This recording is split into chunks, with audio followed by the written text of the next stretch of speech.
আশা করছি সমস্ত ভিউয়ার ভালো আছেন। আজকে আমি ভগ্নাংশের বিষয়টি নিয়ে সংক্ষিপ্ত আলোচনা করব। প্রথমে দেখতে পাচ্ছেন হেডিংয়ে লিখেছি ভগ্নাংশ। আজকে ভগ্নাংশের বিষয়টি নিয়ে সংক্ষিপ্ত একটা আলোচনা করব। ভগ্নাংশ এর সন্ধি বিচ্ছেদ করেছি।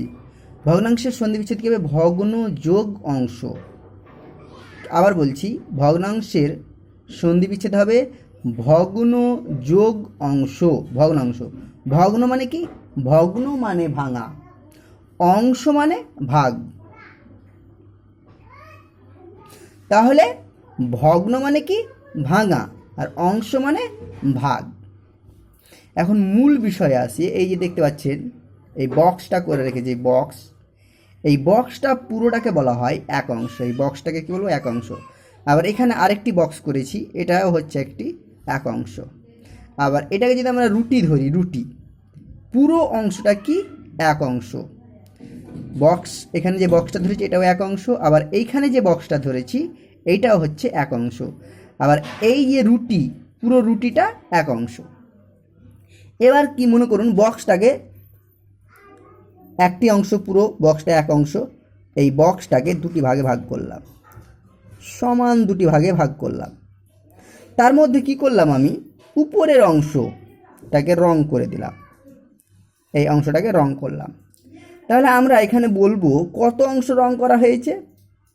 এই বক্সের উপরের অংশটাকে রং করলাম। তাহলে বলবো আমরা পুরো বক্সটা ছিল এক অংশ, তার মধ্যে সেটাকে ভাগ করেছি দুই ভাগে, তাহলে দুইটা নিচে হবে। আর রং করা হয়েছে এক অংশে, তাহলে উপরে এক হবে। তাহলে এখানে আমরা বলতে পারি এই বক্সটার কত অংশ রং করা হয়েছে?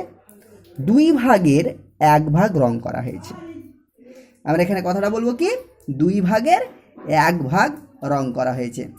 আবার দেখুন, পরের বক্সটিকে আমরা তিনটি ভাগে ভাগ করব। কটি ভাগে? তিনটি। সমান সমান তিনটি ভাগে ভাগ করলাম।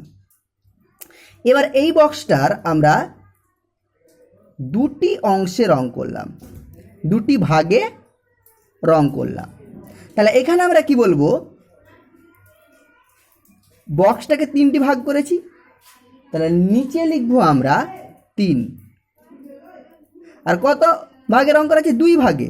তাহলে উপরে লিখবো 2, উপরে লিখবো 2। তাহলে এখানে আমরা বলতে 3 ভাগের 2 ভাগে রং করা হয়েছে। কি বলবো? 3 ভাগের 2 ভাগে রং করা হয়েছে। আবার একটি রুটি রয়েছে, আমরা এই রুটিটাকে সুন্দরভাবে 4 ভাগে ভাগ করে নেব। এই 4 ভাগে ভাগ করে নিলাম। এবার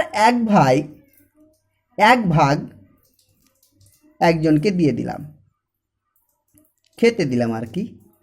তাহলে এই রুটির সে কত অংশ খেলো? পুরো রুটিটা ছিল এক অংশ, পুরো রুটিটা কি? এক অংশ।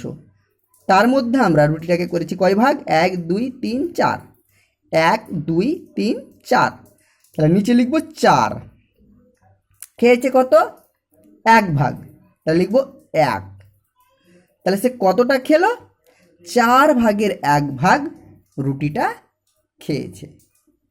কত ভাগের? 4 ভাগের এক ভাগ খেয়েছে। আশা করি আপনারা ভগ্নাংশের বিষয়টা সুন্দরভাবে বুঝতে পেরেছেন।